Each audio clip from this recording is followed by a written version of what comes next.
তোমার ছেলে বাড়ি ফিরতেছে তোমার কারণ তোমার হাতের রান্নার ঘ্রাণ আমার এখনো পাচ্ছি শহর থেকেই, কিন্তু খুব শীঘ্রই তোমার সাথে দেখা হবে, সেই মুহূর্তের জন্য আমি অপেক্ষায় আছি।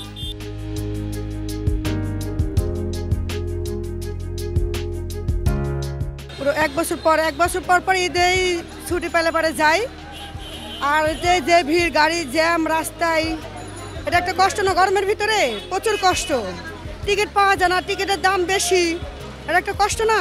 দেশে ছেলে মেয়ে আছে, বাপ মা আছে, তার একটা আনন্দ দেওয়া লাগবে, নিজেকেও ভালো লাগতেছে যাতে এক বছর পর পর, যাতে একটা ভালো লাগে না, এটা ভালো লাগে এই কারণে দেশে যাওয়া। এক বছর পর পর গার্মেন্টসে চাকরি করি আমরা, সেই জন্য আর কি, এই ছাড়াতে ইচ্ছা তো আমরা যাওয়ার উপায় নেই। অনেক ভালো, অনেক ভালো, অনেকদিন পর বাড়ি যাইতেছি, সবাই মিলে একসাথে ঈদ করবো। আরো 3টা আসবে, এখন কইতে আছে আরো 2-1 ঘন্টা লেট হইতে পারে। রেগুলার ভাড়া তো 700 টাকা, আমরা যাই 700 650 এভাবে যাই। এখন তো বেশি নিতে আছে, এখন তো 750, মানে এখানে তো চাট দেখি, চাটে তো দেই 750। বাড়ি যাওয়ার কারণ হচ্ছে যে আমি বাবা মায়ের একটাই ছেলে। হ্যাঁ, এই যে সকাল 9টার দিকে আমি আসছি, কিন্তু এখন পর্যন্ত গাড়ি পাই নাই।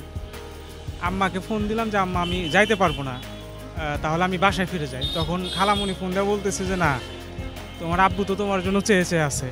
তো আসল উদ্দেশ্য হচ্ছে বাবা মার সাথে দেখা করা, আত্মীয় স্বজনের সাথে দেখা করা, এইটাই। বিশেষ করে হচ্ছে বাবা মা। হ্যাঁ, কারণ এইখানে আমি জগন্নাথ ইউনিভার্সিটি পড়ি। সো পুরান ঢাকার হচ্ছে খাবার দাবার খুবই স্ট্রাগল করে চলতে হয়। তো মায়ের হাতের একটা রান্নার একটা বিশেষই আছে, এবং বাবা হচ্ছে এত কষ্ট করে এই যে করতেছে, টাকা পয়সা উপার্জন করে আমার জন্য পাঠাচ্ছে, কিন্তু দেখা হচ্ছে না। ওইখানে গেলে সরাসরি কথা হবে, দেখা হবে। এছাড়াও আত্মীয় স্বজনের সাথে তো সারা বছর কোনো যোগাযোগ থাকে না। হ্যাঁ, এমনি মোবাইলে হয়তো যোগাযোগ হয়, তো ওইখানে গেলে সরাসরি আমরা কথা বলতে পারতেছি। ঘাটে আমরা তো এমনি সময় ভাড়া দিতাম 150 টাকা, এই যে সেলফি নিত, সেলফি 170 টাকা নিত।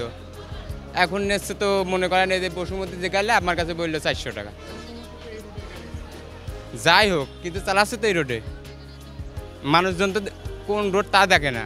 সাধারণ মানুষ তো দেখে যাবে কোন সাইডে। আমার গন্তব্যস্থল হলো কুষ্টিয়া, আমরা যাব ঘাট পর্যন্ত, ঘাটের ওই পাশ থেকে আমরা যাব, কিন্তু এই যে 400 টাকা দাবি করলো, বেশি না, 150 টাকা বেশি নিচ্ছে।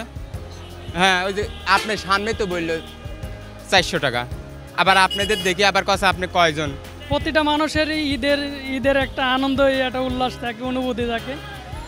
দীর্ঘদিন পরে একটা ছুটি পাইছি, চাকরি করি, একটা ছুটি পাইছি, এই আর কি যাওয়া। তো একটা ফ্যামিলির সাথে একটা ঈদ ভাগাভাগি করে ঈদ কাটাবো, এটাই।